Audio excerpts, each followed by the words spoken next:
मैं माननीय योगी जी, माननीय संदीप जी से हाथ जोड़ के निवेदन करती हूँ कि ये जो प्राइमरी टीचर हुए हैं, प्राइमरी टीचरों के ट्रांसफ़र हुए हैं, इसमें जो आपने जीओ निकाला है कि ये इनको 10 नंबर, जिनके हस्बैंड गवर्नमेंट जॉब में, इनको 10 नंबर देने का वेटेज दिया है, उसकी वजह से हम जो लड़कियां 2-2 साल जिनको ज़िले में आए हुए हो गए हैं, उनका ट्रांसफ़र हो गया और हम लोग उस ज़िले में 8 साल से काम कर रहे हैं और हम लोगों का ट्रांसफ़र नहीं हुआ। बस हम लोगों का कसूर इतना है कि हमारे हस्बैंड प्राइवेट जॉब में करते हैं।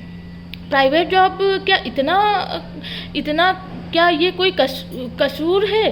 क्या कोई ये चोरी डकैती ये सब काम कर रहे हैं हमारे हस्बैंड? जो हम लोगों को कुछ भी वेटेज नहीं मिला, हम लोगों को वेटेज मत दीजिए, सबको बराबर अधिकार दीजिए। जो पहले आया है वो ही पहले जाए, ये नियम होना चाहिए। ना कि जिनके हस्बैंड गवर्नमेंट जॉब में करते हैं वो 2 साल में निकल जाए और हम लोग इतने पुराने होकर भी हम लोग बस ये देखें कि वो आ रहे हैं, वो चले जा रहे हैं, वो आ रहे हैं, वो चले जा रहे हैं और हमारे हस्बैंड प्राइवेट जॉब में जॉब कर रहे हैं। हम कभी भी नहीं जा सकते इस हिसाब से। आपके हिसाब से तो जब नई भर्तियाँ आएंगी तो भी वो लोग आएंगी और उनके हस्बैंड गवर्नमेंट जॉब में होंगे, वो चली जाएंगी, उनके नंबर हमसे 10 नंबर हमसे ज़्यादा होंगे और हम जितने साल नौकरी के, हमें 1 साल नौकरी के 1 नंबर मिलते हैं और वो लोग बस उनके हस्बैंड गवर्नमेंट जॉब में उनको एक बार में 10 नंबर मिल जाते हैं। ऐसा क्यों? ऐसा भेदभाव क्यों? सर आप प्लीज़ एक बार इस पर विचार कीजिए, हम लोगों का दुख दर्द समझिए। हमारे जैसी कई लड़कियां हैं जो बहुत ज़्यादा परेशान हैं और आप तक ये बात नहीं पहुंच रही है। सर आप इस पर विचार कीजिए, एक बार सोचिए, क्या ये सही है? क्या ये नाइंसाफ़ी सही है? क्या प्राइवेट जॉब वाली जिनके हस्बैंड प्राइवेट जॉब में है उनको नंबर ना देना या उनके साथ इस तरह भेदभाव करना, क्या ये सही है?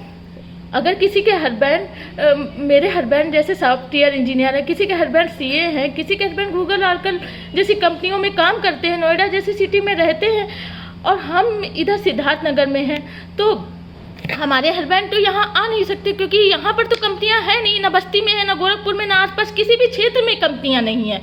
तो हमारे हस्बैंड यहाँ आ नहीं सकते, तो हमारा ट्रांसफ़र तो वहाँ हो सकता है ना। और केवल मैं अपने लिए ट्रांसफ़र नहीं कर रही हूँ, मेरे बाद वाली लड़कियां तो आराम से लेके जा रही हैं नोएडा। कोई मतलब कोई बुलंदशहर जा रहा, कोई कहीं जा रहा, कोई किसी का कहीं ट्रांसफ़र हो रहा, उनको 2 साल 3 साल नौकरी लिए हुए हो गए, वो अपने हस्बैंड के साथ, अपने परिवार के साथ चली गई।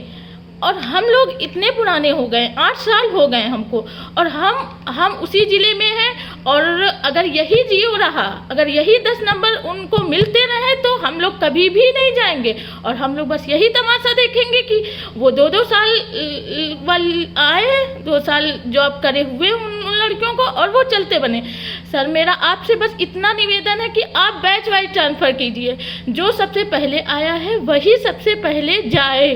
सर यही नियम होना चाहिए, हम लोगों का कोई कसूर नहीं है सर इसमें कि हमारे हस्बैंड प्राइवेट जॉब में करते हैं, इसमें हमारा कोई कसूर नहीं है। सर हम लोग बहुत परेशान हैं क्योंकि बात इसकी नहीं कि हमारे ट्रांसफ़र की बात है, सर हमसे बाद वाले जाएं और हम रह जाएं, बस इस वजह से, इस भेदभाव की वजह से कि मेरे हस्बैंड प्राइवेट जॉब करते हैं। ये भेदभाव सही नहीं है सर, आप इस पर विचार कीजिए सर, बस आप इस पर विचार कीजिए सर। मेरा आपसे हाथ जोड़कर निवेदन है कि आप इस पर विचार कीजिए, हम लोग बहुत परेशान हैं।